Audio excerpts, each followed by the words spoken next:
विश्व जनसंख्या वितरण घनत्व और वृद्धि। विश्व जनसंख्या में वितरण के प्रारूप। जनसंख्या के वितरण और घनत्व के प्रारूप हमें किसी क्षेत्र की जननांकीय विशेषताओं को समझने में मदद करते हैं। जनसंख्या वितरण शब्द का अर्थ भूपृष्ठ पर लोग किस प्रकार वितरित हैं, इस बात से लगाया जाता है। मोटे तौर पर विश्व की जनसंख्या का 90% इसके 10% स्थल भाग में निवास करता है। विश्व के 10 सर्वाधिक आबाद देशों में विश्व की लगभग 60% जनसंख्या निवास करती है। इन 10 देशों में से 6 एशिया में अवस्थित हैं। एशिया के इन 6 देशों को पहचानिए। जनसंख्या घनत्व भूमि की प्रत्येक इकाई में उस पर रह रहे लोगों के पोषण की सीमित क्षमता होती है। अतः लोगों की संख्या और भूमि के आकार के बीच अनुपात को समझना आवश्यक है। यही अनुपात जनसंख्या का घनत्व है। यह सामान्यतः प्रति वर्ग किलोमीटर रहने वाले व्यक्तियों के रूप में पाया जाता है। जनसंख्या का घनत्व इक्वल टू जनसंख्या अपान क्षेत्रफल।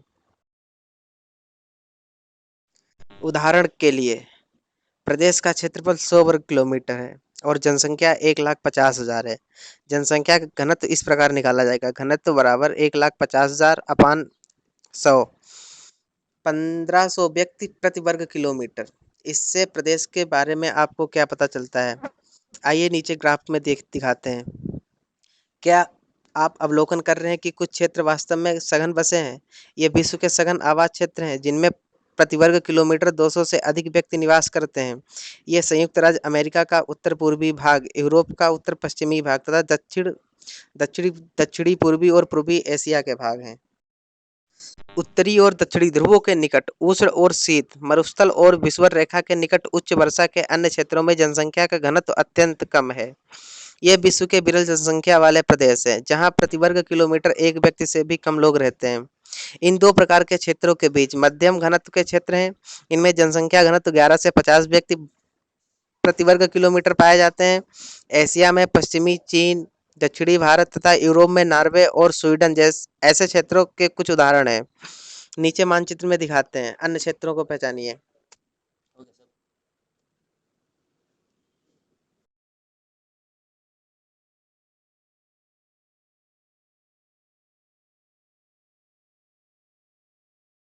जनसंख्या वितरण को प्रभावित करने वाले कारक। भौगोलिक कारक। नंबर 1, जल की उपलब्धता। जल जीवन का सर्वाधिक महत्वपूर्ण कारक है। अतः लोग उन क्षेत्रों में बसने को प्राथमिकता देते हैं जहां जल आसानी से उपलब्ध होता है। जल का उपयोग पीने, नहाने और भोजन बनाने के साथ साथ पशुओं, फसलों, उद्योगों तथा नौ संचालन में किया जाता है। यही कारण है कि नदी घाटियां विश्व के सबसे सघन बसे हुए क्षेत्र में हैं।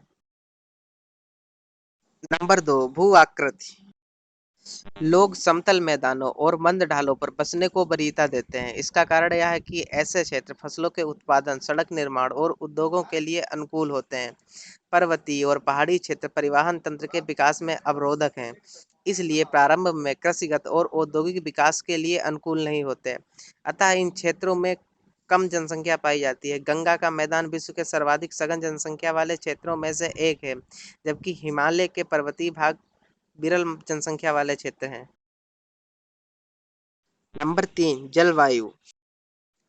अति उष्ण अथवा ठंडे मरुस्थलों की विषम जलवायु मानव बसाव के लिए असुविधाजनक होती है। सुविधाजनक जलवायु वाले क्षेत्र जिनमें अधिक मौसमी परिवर्तन नहीं होते, अधिक लोगों को आकृष्ट करते हैं। अधिक वर्षा अथवा विषम और रुक्ष जलवायु के क्षेत्रों में कम जनसंख्या पाई जाती है। भूमध्य सागरीय प्रदेश सुखद जलवायु के कारण इतिहास के आरंभिक कालों में बसे हुए हैं। नंबर 4, मृदाएं।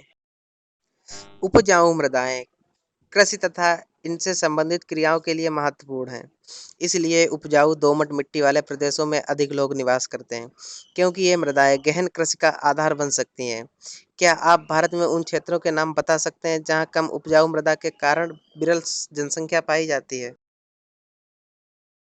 पॉइंट नंबर 2, आर्थिक कारक। नंबर 1, खनिज। खनिज निक्षेपों से युक्त क्षेत्रों उद्योगों को आकृष्ट करते हैं। खनन और औद्योगिक गतिविधियां रोजगार उत्पन्न करते हैं। अतः कुशल एवं अर्धकुशल कर्मी इन क्षेत्रों में पहुंचते हैं और जनसंख्या को सघन बना देते हैं। अफ्रीका की कटंगा, जाविया, तावा, पैटी इसका एक अच्छा उदाहरण है। नंबर 2, नगरीकरण। नगर रोजगार के बेहतर अवसर, शैक्षणिक व चिकित्सा संबंधी सुविधाएं तथा परिवहन और संचार के बेहतर साधन प्रस्तुत करते हैं।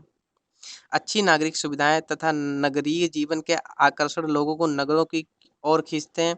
इससे ग्रामीण क्षेत्रों से नगरीय क्षेत्रों में प्रवास प्रवास होता है और नगर आकार में बढ़ जाते हैं। विश्व के विराट नगर प्रतिवर्ष बड़ी जनसंख्या में प्रवासियों को निरंतर आकर्षित करते हैं। नंबर 3, औद्योगिकरण। औद्योगिक पेटियां रोजगार के अवसर उपलब्ध कराती हैं और बड़ी संख्या में लोगों को आकर्षित करती हैं। इनमें केवल कारखानों के श्रमिक ही नहीं होते, बल्कि परिवहन परिचालक, दुकानदार, बैंक कर्मी, डॉक्टर, अध्यापक तथा अन्य सेवाएं उपलब्ध कराने वाले भी होते हैं। जापान का कोबे, ओसाका प्रदेश अनेक उद्योगों की उपस्थिति के कारण सघन बसा हुआ है। पॉइंट नंबर 3, सामाजिक एवं सांस्कृतिक कारक। कुछ स्थान धार्मिक अथवा सांस्कृतिक महत्व के कारण अधिक लोगों को आकर्षित करते हैं। ठीक इसी प्रकार लोग उन क्षेत्रों को छोड़कर चले जाते हैं जहां सामाजिक और राजनीतिक अशांति होती है। कई बार सरकारें लोगों को विरल जनसंख्या वाले क्षेत्रों में बसने अथवा भीड़ भाड़ वाले स्थानों से चले जाने के लिए प्रोत्साहन देती है। क्या आप अपने प्रदेश से ऐसे कुछ उदाहरणों को सोच सकते हैं? जनसंख्या वृद्धि। जनसंख्या वृद्धि अथवा जनसंख्या परिवर्तन का अभिप्राय किसी क्षेत्र में समय की किसी निश्चित अवधि के दौरान बसे हुए लोगों की संख्या में परिवर्तन से है। यह परिवर्तन धनात्मक भी हो सकता है और ऋणात्मक भी। इसे निरपेक्ष संख्या अथवा प्रतिशत के रूप में अभिव्यक्त किया जाता है। जनसंख्या परिवर्तन किसी क्षेत्र की आर्थिक प्रगति, सामाजिक उत्थान, ऐतिहासिक और सांस्कृतिक पृष्ठभूमि पर महत्वपूर्ण सूचक होता है। प्रवास जन्म और मृत्यु के अतिरिक्त एक और घटक है जिससे जनसंख्या का आकार परिवर्तित होता है। जब लोग एक स्थान से दूसरे स्थान पर जाते हैं तो वह स्थान जहां से लोग गमन करते हैं उद्गमन स्थान कहलाता है और जिस स्थान में आगमन करते हैं वह गंतव्य स्थान कहलाता है। उद्गमन स्थान जनसंख्या में कमी को दर्शाता है जबकि गंतव्य स्थान जनसंख्या बढ़ जाती है। प्रवास को मनुष्य और संसाधन के बीच बेहतर संतुलन प्राप्त करने की दिशा में एक स्वतः स्फूर्त प्रयास के रूप में निरूपित किया जाता है। प्रवास स्थायी, अस्थायी अथवा मौसमी हो सकता है। यह गांव से गांव, गांव से नगर, नगर से नगर तथा नगर से गांव की ओर हो सकता है। क्या आप महसूस करते हैं कि एक ही व्यक्ति दोनों एक आप्रवासी और एक उत्प्रवासी हो सकता है? आप्रवास प्रवासी जो किसी नए स्थान पर जाते हैं, आप्रवासी कहलाते हैं। उत्प्रवास प्रवासी जो एक स्थान से बाहर चले जाते हैं, उत्प्रवासी कहलाते हैं। लोग बेहतर आर्थिक और सामाजिक जीवन के लिए प्रवास करते हैं। प्रवास को प्रभावित करने वाले कारकों के दो समूह हैं। प्रतिकर्ष कारक, बेरोजगारी, रहन सहन की निम्न दशाएं, राजनीतिक उपद्रव, प्रतिकूल जलवायु, प्राकृतिक विपदाएं, महामारियां तथा सामाजिक आर्थिक पिछड़ेपन जैसे कारण उद्गमन स्थान को कम आकर्षित बनाते हैं। अपकर्ष कारक, काम के बेहतर अवसर और रहन सहन की अच्छी दशाएं, शांति व स्थायित्व, जीवन व संपत्ति की सुरक्षा तथा अनुकूल जलवायु जैसे कारण गंतव्य स्थान को उद्गमन स्थान की अपेक्षा आर्थिक आकर्षक बनाते हैं।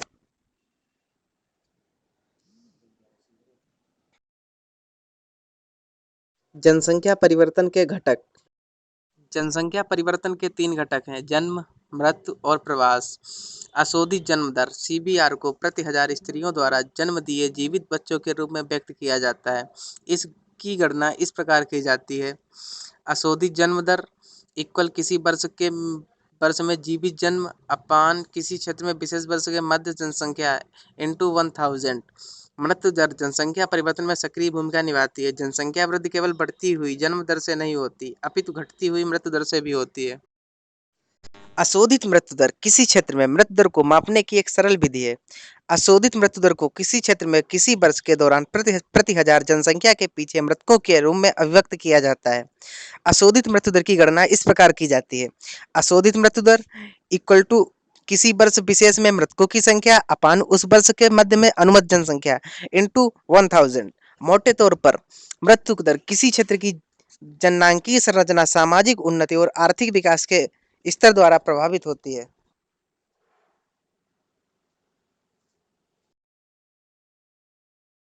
जनसंख्या वृद्धि की प्रवृत्तियाँ। पृथ्वी पर जनसंख्या 600 करोड़ से भी अधिक है। इस आकार तक पहुंचने में जनसंख्या को शताब्दियां लग गईं। आरंभिक कालों में विश्व की जनसंख्या धीरे-धीरे बढ़ी। विगत कुछ सौ वर्षों के दौरान ही जनसंख्या आश्चर्यजनक दर से बढ़ी है। ग्राफ जनसंख्या वृद्धि की कहानी बताता है। लगभग 8,000 से 12,000 वर्ष पूर्व कृषि के उद्भव व आरंभ के पश्चात जनसंख्या का आकार बहुत छोटा था। मोटे तौर पर 80 लाख। ईसा की पहली शताब्दी में जनसंख्या 30 करोड़ से कम थी। 16वीं और 17वीं शताब्दी में बढ़ते विश्व व्यापार ने जनसंख्या की तीव्र वृद्धि के लिए मंच तैयार किया। 1750 ईस्वी के आसपास जब औद्योगिक क्रांति का उदय हुआ, विश्व की जनसंख्या 55 करोड़ थी। 18वीं शताब्दी में औद्योगिक क्रांति के पश्चात विश्व जनसंख्या में विस्फोटक वृद्धि हुई। अब तक प्राप्त प्रौद्योगिकी प्रगति ने जन्म दर को घटाने में सहायता की तथा त्वरित जनसंख्या वृद्धि के लिए नए मंच प्रदान किए।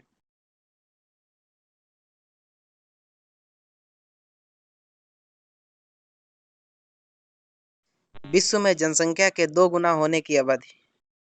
मानव जनसंख्या को प्रारंभिक 1 करोड़ होने में 10 लाख से भी अधिक वर्ष लग गए, किंतु इसे 5 अरब से 6 अरब होने में मात्र 12 वर्ष लगे। सारणी को ध्यानपूर्वक देखिए, जो यह दर्शाती है कि विश्व जनसंख्या के 2 गुना होने की अवधि तेजी से घट रही है। विभिन्न प्रदेशों में उनकी जनसंख्या के 2 गुना होने में अत्यधिक भिन्नताएं पाई जाती हैं। सारणी दर्शाती है कि विकसित देश विकासशील देशों की तुलना में अपनी जनसंख्या 2 गुना करने में अधिक समय ले रहे हैं। जनसंख्या की अधिकतर वृद्धि विकासशील विश्व में हो रही है, जहां जनसंख्या विस्फोटक हो रहा है। ऐसा क्यों है?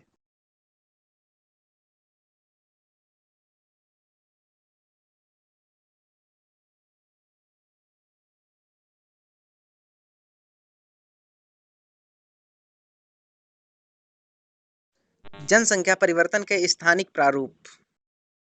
विश्व के विभिन्न भागों में जनसंख्या वृद्धि की तुलना की जा सकती है। विकसित देशों में विकासशील देशों की तुलना में जनसंख्या वृद्धि कम है। जनसंख्या वृद्धि और आर्थिक विकास में ऋणात्मक से संबंध पाया जाता है। यद्यपि जनसंख्या परिवर्तन की वार्षिक दर 1.4% निम्न प्रतीत होती है, वास्तव में ऐसा है। इसका कारण यह है, जब निम्न वार्षिक दर अत्यंत बड़ी जनसंख्या पर लागू होती है, तो इससे जनसंख्या में विशाल परिवर्तन होगा।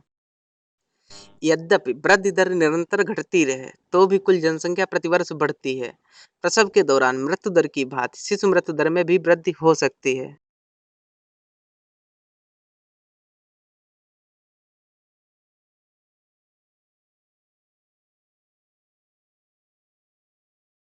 जनसंख्या परिवर्तन का प्रभाव। एक विकासशील अर्थव्यवस्था में जनसंख्या की अल्प वृद्धि अपेक्षित है, फिर भी एक निश्चित स्तर के बाद जनसंख्या वृद्धि समस्याओं को उत्पन्न करती है। इनमें से संसाधनों का ह्रास सर्वाधिक गंभीर है। जनसंख्या का ह्रास भी चिंता का विषय है।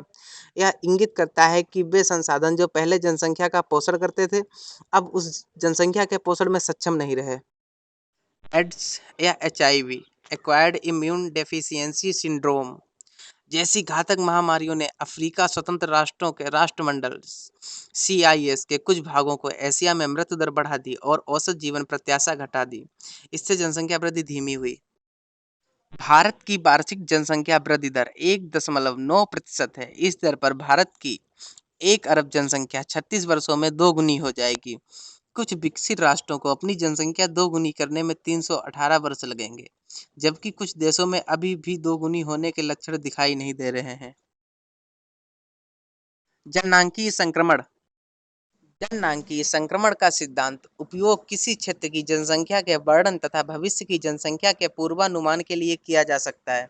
यह सिद्धांत में बताता है कि जैसे ही समाज ग्रामीण, खेतिहर और अशिक्षित अवस्था से उन्नति करके नगरीय, औद्योगिक और साक्षर बनता है, तो किसी प्रदेश की जनसंख्या उच्च जन्म और उच्च मृत्यु से निम्न जन्म व निम्न मृत्यु में परिवर्तित होती है। ये परिवर्तन अवस्थाओं में होते हैं, जिन्हें सामूहिक रूप से जननांकीय चक्र के रूप में माना जाता है। जननांकीय संक्रमण सिद्धांत के 3 अवस्थाओं वाले मॉडल की व्याख्या करता है। इसे आइए ग्राफ द्वारा समझाते हैं। प्रथम अवस्था में उच्च प्रजननशीलता व उच्च मतर्यता होती है, क्योंकि लोग महामारियों और भोजन की अनिश्चित आपूर्ति से होने वाली मृत्युओं की क्षतिपूर्ति अधिक पुनरुत्पादन से करते हैं। जनसंख्या वृद्धि धीमी होती है और अधिकांश लोग खेती में कार्यरत होते हैं, जहां बड़े परिवारों की पर संपत्ति मानी जाती है। जीवन प्रत्याशा निम्न होती है अधिकांश और उनके प्रौद्योगिकी स्तर निम्न होते हैं। 200 वर्ष पूर्व विश्व के सभी देश इसी अवस्था में थे। द्वितीय अवस्था के प्रारंभ में प्रजननशीलता ऊंची बनती रहती है, किंतु यह समय के साथ घटती जाती है। यह अवस्था घटी हुई मृत्यु दर के साथ आती है। स्वास्थ्य संबंधी दशाओं व स्वच्छता में सुधार होने के साथ मतर्यता में कमी आती है। इस अंतर के कारण जनसंख्या में होने वाला शुद्ध योग उच्च होता है। अंतिम अवस्था में प्रजननशीलता और मतर्यता दोनों अधिक घट जाती हैं। जनसंख्या या तो स्थिर हो जाती है या मंदगति से बढ़ती है। जनसंख्या नगरीय और शिक्षित होती जाती है तथा उसके पास तकनीकी ज्ञान होता है। ऐसी जनसंख्या विचारपूर्वक परिवार के आकार को नियंत्रित करती है। इससे प्रदर्शित होता है कि मनुष्य जाति अत्यधिक नम्य है और अपनी प्रजननशीलता को समायोजित करने की योग्यता रखती है। वर्तमान में विभिन्न देश जननांगी संक्रमण की विभिन्न अवस्थाओं में हैं। जनसंख्या नियंत्रण के उपाय। परिवार नियोजन का काम बच्चों के जन्म को रोकना अथवा उसमें अंतराल रखना है। परिवार नियोजन सुविधाएं जनसंख्या वृद्धि को सीमित करने और महिलाओं के स्वास्थ्य को बेहतर करने में मुख्य भूमिका निभाती हैं। प्रचार गर्भ निरोधक की सुगम उपलब्धता बड़े परिवारों के लिए निरुत्साहक उपाय कुछ ऐसे प्रावधान हैं जो जनसंख्या नियंत्रण में सहायक हो सकते हैं। थॉमस माल्थस ने अपने सिद्धांत सन 1993 में कहा था कि लोगों की संख्या खाद्य पूर्ति की अपेक्षा अधिक तेजी से बढ़ेगी। जनसंख्या में वृद्धि का परिणाम अकाल, बीमारी तथा युद्ध द्वारा इसमें अचानक गिरावट के रूप में सामने आएगा।